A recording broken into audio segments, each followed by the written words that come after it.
Good morning, children. Let me start today's lesson with the poem A Casuarina Tree. A Casuarina Tree is a poem published in 1881 by Toru Dutt. She is an Indian poet. In this poem, Toru Dutt celebrates the majesty of the Casuarina tree that she used to see by her window and remembers her happy childhood days spent under it, and revives her memories with her beloved siblings. It still remains one of the most popular poems in modern Indian literature. Toru Dutt was born in Calcutta on 4th March 1856 in a Bengali family that had converted to Christianity. Toru was the youngest child of three after a sister Aru and a brother Abju. She and her siblings spent most of their childhoods in Calcutta, splitting their time between a house in the city and a garden house. Some well remembered poems from this volume include A Sea of Foliage, The Lotus, Sita, and A Casuarina Tree. A Casuarina tree in particular is often taught in schools in India as a part of the English curriculum. Toru Dutt died at the very young age of 21 on 30th August 1877. The title of the poem, A Casuarina Tree, refers to the casuarina tree that grew in the garden of the poetess. The tree is a fond memory of her distant childhood on which she reminisces. Reminiscing is nothing, its meaning is the act of remembering.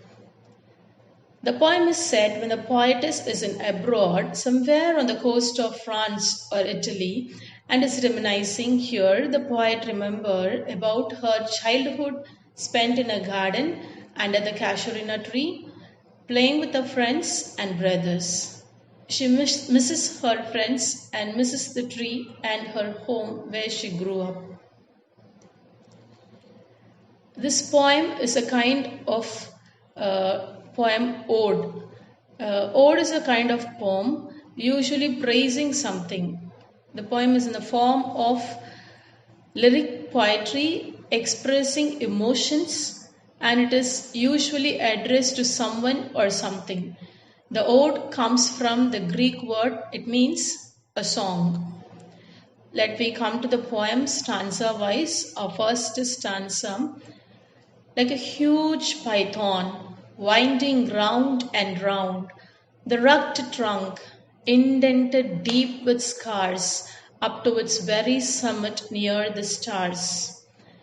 A creeper climbs, in whose embrace bound no other tree could live, but gallantly the giant wears the scarf, and flowers are hung in crimson clusters all the boughs among, whereon all day are gathered bird and bee.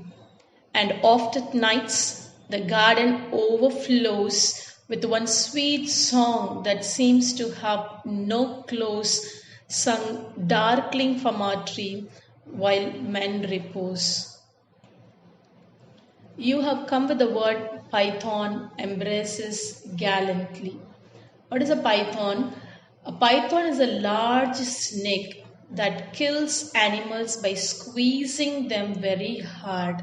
So that the way the tree is rounded by the python, it was winding round and round, the rugged trunk indented deep with scars because of this python. They are comparing this trunk with the python. Embraces meaning hold closely in one's arm, especially as a sign of affection. Kindly note down all the difficult words. Gallantly it's nothing but a heroic manner, in a very brave manner. Okay, let we come to the meaning of the stanza. The poetess writes this in reminiscence of the casuarina tree that grew in the courtyard of her childhood home. The poem opens with a description of the tree, tall enough to make it seem like it touches the stars, strong enough to continue growing despite scars on its trunk, and despite all this, it provides support to a creeper. And yet, she gives it the air of a gentleman when she describes how the tree is forever adorned with flowers, birds, and bees. Thus, we see the tree in her childhood was not only as a paragon of strength, but a gentle and loved by the birds and bees. The tree is compared like a huge python, conveys the massiveness of the tree.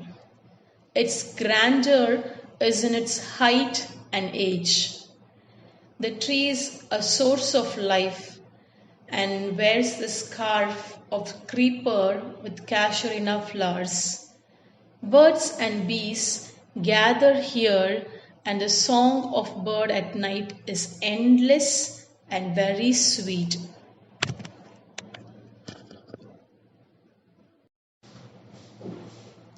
Now come to the second stanza of the poem. I'll read the stanza first. When first my casement is wide open thrown, at dawn my eyes delighted on it rest. Sometimes, and most in winter, on its crest, a grey baboon sits statue-like alone, watching the sunrise, while on lower bucks his puny offspring leap about and play, and far and near kokilas hail the day, and to the pastures wend our sleepy cows.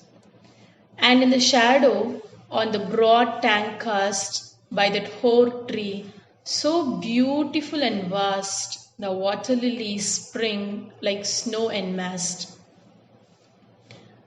Note down the meanings, children, in this stanza. Crest, the word crest meaning, it is a comb or a tuft of feathers, fur or skin on the head of a bird or any other animal.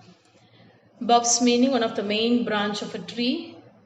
Pasture is a land covered with grass and other low plants suitable for grazing animals. Enmeshed all together and in a large number. We'll see the stanza explanation. She goes on to tell us about the mornings in her childhood when she would wake up to the sight of the casuarina tree. Come summer or winter, her morning would remain incomplete without the sight of the casuarina tree. Often, a baboon sitting on its crest. She then paints a serene picture of the morning with the kokilas singing, the cows on the pasture, and the water lilies in the spring. However, the figure of the casuarina tree stands central in this picture, and it does in the morning and even in the life of the poetess. This stanza moves from the objective description of the tree to the impact it has on the poem narrator whose eyes delighted on its jest.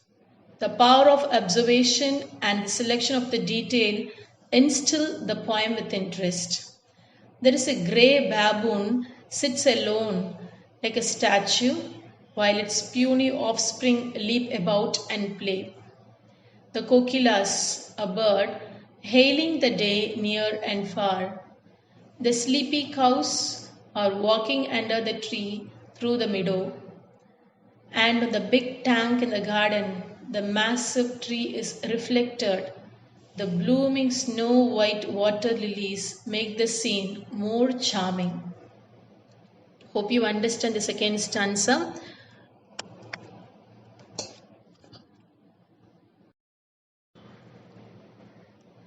That we go to the third stanza. But not because of its magnificence. Dear is the casuarina to my soul. Beneath it we have played, though years may roll. O sweet companions, loved with love intense, For your sakes shall the tree be ever dear. Blent with your images, it shall arise in memory till the hot tears blind my eyes. What is it dirge like murmur that I hear, like the sea breaking on the shingle beach? It is a tree lament and airy speech that haply to the unknown land may reach. Here you have the word dirge, shingle, airy, haply. What is that? Dirge is a mournful song, a sad song. Shingle is a mass of small rounded pebbles, especially on a seashore. Lament, it's a kind of sadness, expression of sadness for something that has ended. Ari is strange or frightened, happily by any chance. In this third stanza, the poetess tells us why she holds the casuarina tree dear. It is not just the magnificence of the tree that drew her to it, but there was an emotional bond to the tree as well. It was under the shade of the tree that she and her friends played as children. Whenever she saw the casuarina tree, she was reminded of her childhood and the time she spent with her friends. She held her childhood friends in great regard, and the tree was a symbol of the experiences they had. It was for this very reason that she loved the casuarina tree and would remember her friends whenever she thought of it. The poetess affirms the tree is so dear to her not because of its magnificence but for the memories of her childhood beneath the boughs of the tree with her beloved companions. It has been many years now. Still, she gets energy from her sweet childhood memories beneath the tree. The tree is ever dear to her and capable to fill her eyes with tears. Many years passed. Still, she heard the murmur like sound from the boughs of the tree, like a sea breaks on pebbles in the bank. Yeah, it is a sad murmur from raised by its branches that may reach far off lands. Hope you understand the third stanza.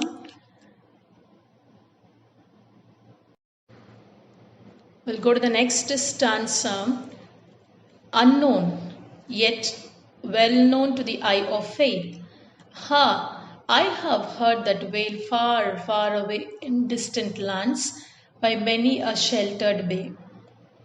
When slumbered in its cave the water wraith, and the waves gently kissed the classic shore of France or Italy, beneath the moon, when earth lay tranced in a dreamless swoon, and every time the music rose, before mine inner vision rose a form sublime, thy form, O tree, as in my happy prime I saw thee in my own loved native clime. What is tranced? A tranced is a mental state in which you do not notice what is going on around you. Swoon meaning feel very excited, emotional about something that you think is attractive so that you almost lost consciousness. Sublime, you all know, a thick, unpleasant liquid. Clime is a region considered with reference to its climate. The poetess, in the fourth stanza, also talks of how the lament of the tree can be heard by her even when she is far away, off the coast of France and Italy. She hears this song whenever she is near the coast, strolling under the moonlight, and is reminded of the casuarina tree. We may infer that in her moments of peace and calm, her memory jogs back to her childhood, which is inextricably linked with the casuarina tree, and she draws up a mental image of the tree as it existed in its prime in her childhood. Here we can see that the casuarina tree is not only an integral part of her childhood and a symbol of a friendship with her childhood friends. It is the only thing which has remained static. Each and every one of her friends have moved on, including her, yet the casuarina tree remains as it is. It is the only thing that stands as a monument to their friendship. The memories of the tree is deeply touched the poet's heart. In her girlhood, she knows the tree very much. But now she has left the land, but still she gets the high pitched grief from the tree into the distant lands. Those beautiful memories of that massive tree stir her heart even when she is in foreign countries like Italy or France. This is the meaning for this stanza. Hope you understand this stanza. Now we'll come to the last stanza of the poem. Therefore, I feign meaning compelled by the circumstances. Therefore, I fain would consecrate a lake. Consecrate meaning a place or an object used for religious purpose. Therefore, I fain would consecrate a lake and do thy honor, tree, beloved of those who now in blessed sleep for a repose. Repose is a state of rest, sleep, or tranquility. Dearer than life to me, alas, were they? Mayst thou be numbered when my days are done with the deathless trees like those in Borrowdale. Borrowdale, it is a valley. It lies within the historic country of England, and whose awful branches lingered pale. Lingered meaning to stay somewhere or to do something for longer than usual.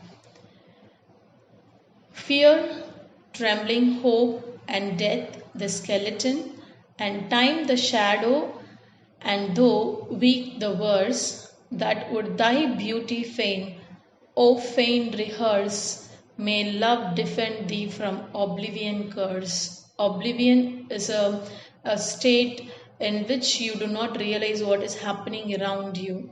I repeat the stanza. Therefore, I fain would consecrate a lay and do thy honor, tree beloved of those who now in blessed sleep for a repose. Dearer than life to me, alas, were they?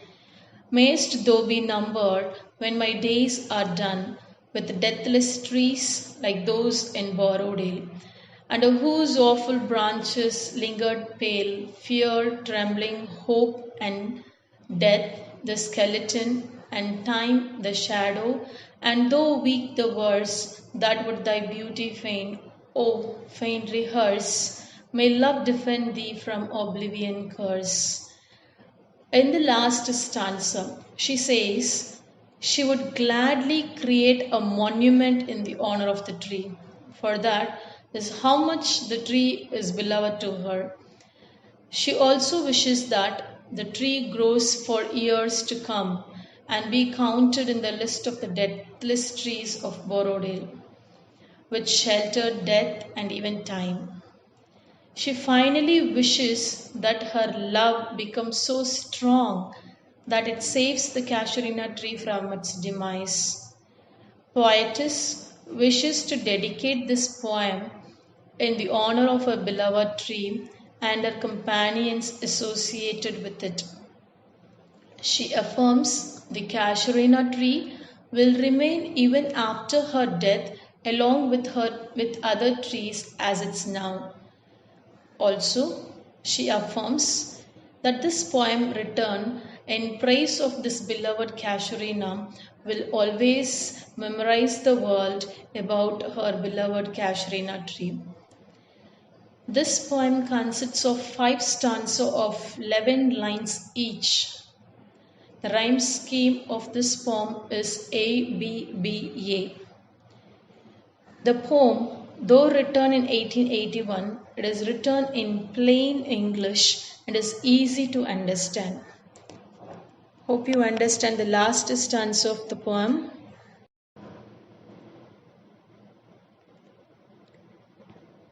Let me look into the figures of speech in this poem. The line, like a huge python. It's a simile. Why it is simile? Because it compares the creeper to a huge dangerous python, and with the usage of word like. So this is simile. Next, the giant wears the scarf. It is a metaphor because the line compares the huge tree to a giant. It's a simple comparison, so it is metaphor. Next line is a grey baboon sits statue like simile. It is a simile again because it compares the unmoving baboon to a statue with the usage of word like. Then again, next, like snow enmassed. Again, it is simile, compares the whiteness of the water lilies to snow. Next, thy form, O tree. It is personification. Because the poet begins to personify the tree, giving it human characteristics by addressing it as thy and by capitalizing tree.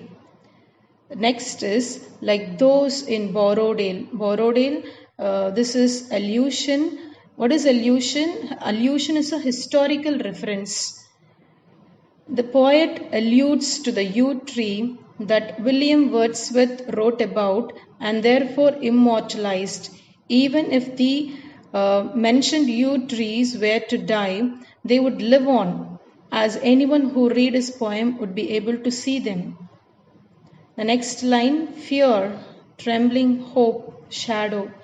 This is also an allusion. This line is taken directly from Wordsworth's poem. In it, fear, hope, death, and time are personified. So you may have allusion or personification for this line, because which is why they are capitalized.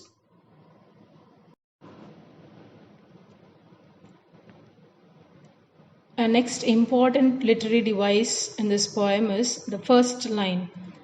It uses zoomorphism, describing the vine in animal terms as a python. This is used to illustrate movement, making the tree seem more actively alive, and also by implying movement, there is a subtle indication of the process of time. What is zoomorphism? Zoomorphism is a device of giving animal-like qualities to anything that is not that animal, such as human, God, and inanimate objects. Zoomorphism can also include giving the features of one animal to another, such as, for example, if a dog were to say meow in a cartoon or work of literature, a special class of zoomorphism in which a human is able to shift into an animal.